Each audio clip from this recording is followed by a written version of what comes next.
I love listening to music. I love playing music. I also like playing games. I like card games. I like video games, board games. Do you like playing games? Yes. Well, the recent report from Entertainment Software Association tells us that 60% of Americans play video games daily, and that the average age of a player is 34, and that the industry one year earned $36 billion. As a comparison, the box office, so the theater movie industry, earned $11 billion. Why do we play? Well, one reason might be what's called the game loop or the compulsion loop.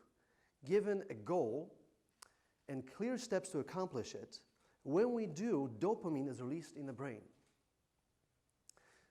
Or if there is a longer challenge, think about a soccer game where it takes quite a few minutes to get a score. When it happens, players throw their hands in the air, and it's fiero. Fiero is a game concept, meaning that there's a big accomplishment. And then there's a whole cocktail of chemicals that's released in the brain. Now, some people would call these chemicals drugs. Other people call them medicine. But this might be why a researcher in play, Brian Sutton-Smith, says that the opposite of play is not work, it's depression. So if playing is good for us, should we do more of it in daily life? Well, there is this process called gamification. Gamification means that we add game elements to non-game environments. Now let me give you a few examples. Credit cards. The more you shop, the more you spend, the more points you receive. And then you trade these points for rewards. How about another one? Gas station reward cards, loyalty cards. As you drive past a gas station that's not part of the chain that gives you the rewards, maybe you wonder, are they going to even notice that I'm going to do business with them? Will they care? And possibly you look for the gas station that is going to care. Or maybe you've spoken with parents who are doing screen time with their kids. Screen time means that the kids are earning time to watch TV or to play on the tablet. Now, a kid might read a book or might practice a musical instrument. So this might generate a conversation with a parent. Hey, can I read this book for 20 minutes to earn some screen time? And have you taken yet a class that offers experience points? I teach a class called Introduction to Computing, CIS 150. And in this class, you get to earn experience points if you complete additional assignments, practice assignments. Then you can take these experience points and trade them in to turn in late assignment. Or you can trade them in for peace of mind points. Now, peace of mind points are questions on an exam that you can answer incorrectly, you can get wrong. So now you walk into an exam with 5 peace of mind points, and your overall anxiety might be mitigated to some point. And also, your experience is improved during the exam. These immersive feedback environment, their nature is that we quantify progress, that we quantify effort. Now, in this way, we follow research of Carol Dweck, who tells us that there are two mindsets, growth mindset and set mindset.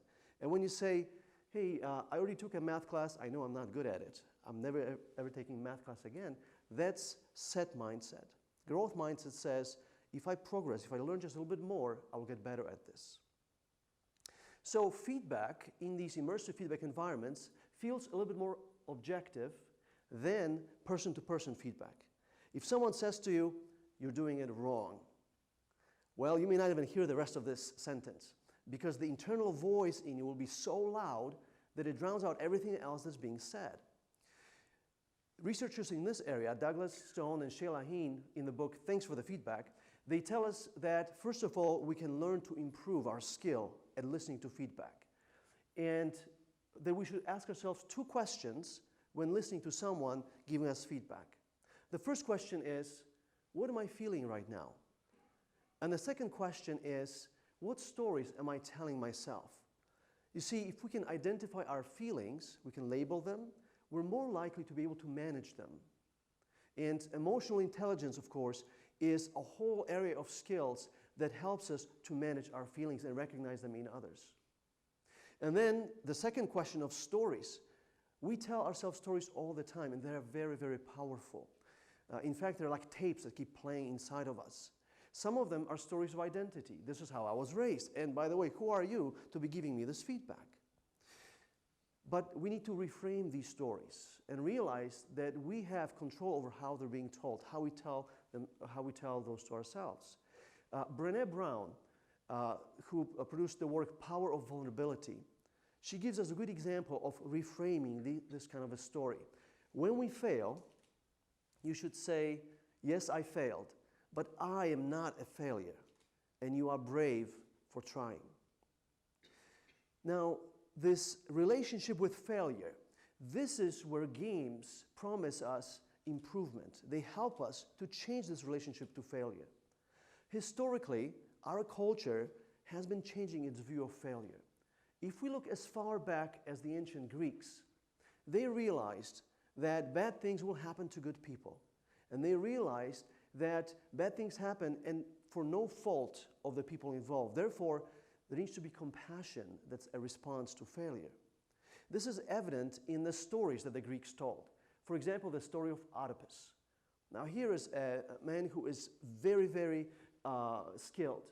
He has great intentions, puts great effort, but every part of his life is a total failure. Now later, the Romans adjusted our view of failure. See, if you were the German general fighting the war in Germania and you lost, you were expected to fall on your sword. Failure was not acceptable. You couldn't live with failure. Later, Napoleon further adjusted our view of failure. See, Napoleon popularized meritocracy. He told his armies that anyone could be promoted. Now, what you needed to be successful was some talent and effort, and when you reached the success, you could thank yourself for it. But that also meant that if you failed, you were the only one that could be blamed. Therefore, failure now was deserved. This is something that games try to teach us a lesson on. Games tell us that failure is a precondition for success. In games, we actually seek out failure.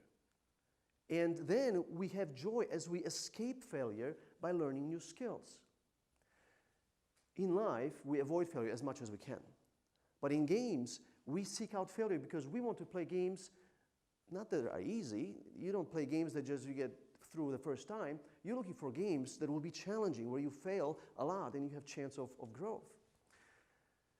So real life, then, is a lot different, the way we try to avoid failure at all costs, which is why in real life, in the physical world, we tend to miss out on many opportunities for learning, for nurturing, maybe talents we don't even know we have, because we're afraid of failure. But what if I told you that we already live in a designed world or in an immersive feedback environment? There's a thought experiment behind it. This thought experiment focuses on observation of how quickly technology is progressing. Take, for example, the television. Started as a small screen, black and white, very, very fuzzy.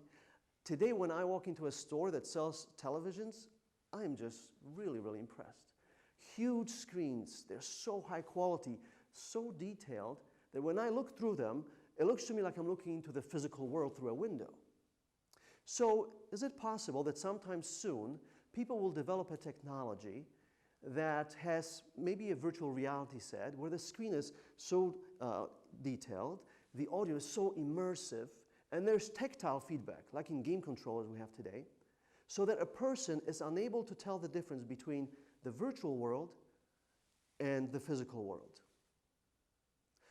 There's a game called Minecraft, and in this game, the character Steve gets spawned onto a virtual world. You see, Steve doesn't ask, is this a virtual world? Most of all, Steve doesn't realize the mathematical probability that he is in the first virtual world or in the original experience to be very small, one out of many, many, many millions. That's how many Minecraft worlds we have out there right now. Now, that's not to say that today we have multiple worlds. But likely the programmer decides whether we have one virtual world or more. I have a feeling, though, that if people ever come up with this technology, master the technology of running these sophisticated, advanced ancestry simulations, that people will run multiple simulations.